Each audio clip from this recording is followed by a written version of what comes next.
Have either of you seen the trailer that was released this week for the upcoming Iron Claw movie? I did. It looks I excellent. saw the trailer and I saw a comment by Marshall Von Erich. Oh, what did Marshall say? Marshall Von Erich said that while he has already seen the trailer and seen the production values, he said that the story is actually really well done considering that Kevin Von Erich was not involved in it and that it's not due.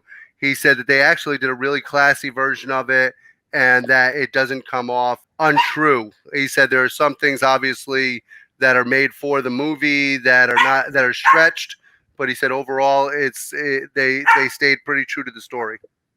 Yeah, I mean, I noticed that they tackled the motorcycle accident in the trailer. You can see Carrie, the person who plays Carrie, going on a motorcycle and stuff, and all these different things happening. Where you can say it's definitely going to tackle obviously a lot of dark subjects, which of course is just the Von Erich legacy. There's a lot of dark things. Well, the great thing is that they had even without having the Von Erichs involved per se, having Kevin involved.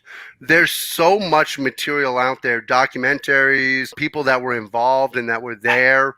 You have so much to put into it without even having Kevin involved that it was pretty much a layup. Yeah, there was one thing, I believe it was former guest of the show, Brian Solomon, wrote on Facebook that he said he doesn't care like if liberties are taken because it's not a documentary, it's more of a biopic.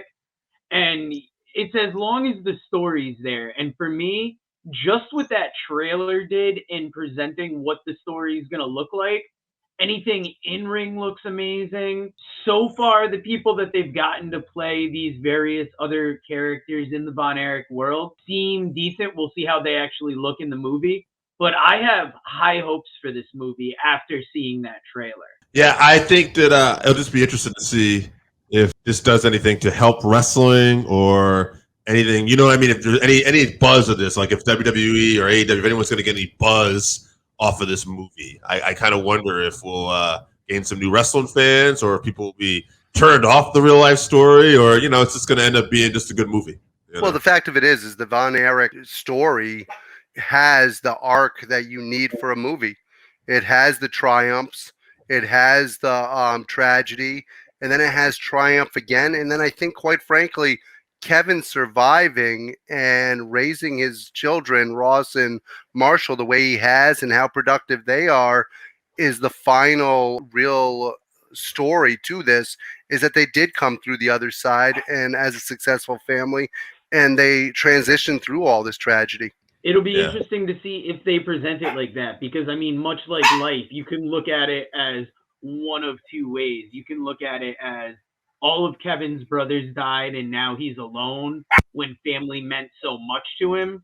Or you can look at it as Kevin is the one that survived all this and then look at the family kind of unit now he is set up with his sons and you can see with their grandchildren when they were living in Hawaii and then recently bringing it back to Texas.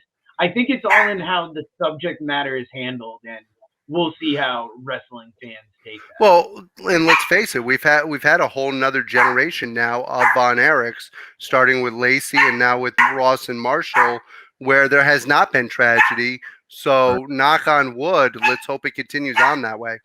By the way, one thing about that too, Fritz came off looking crazy. Like, I will say that in the trailer, which I mean, there's a lot of stories about Fritz, but it was one of those things where I'm like, okay, well, I could see where his character is probably going to be like. Yeah, I mean, it seems right now like Fritz is looking every bit the person that the stories have portrayed him as over the years.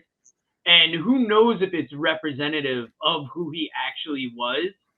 But I mean, from what we've seen, pushing his kids to that degree, maybe it could just be a wrestling father thing.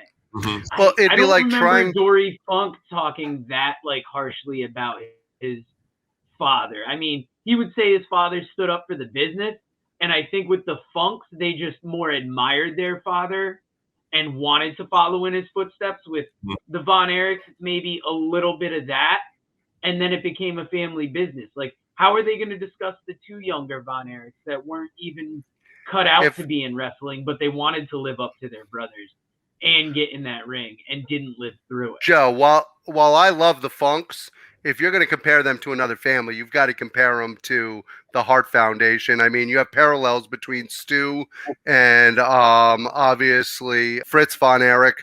Both of them were superstars. Both of them very much put their children into the business, having their own organizations.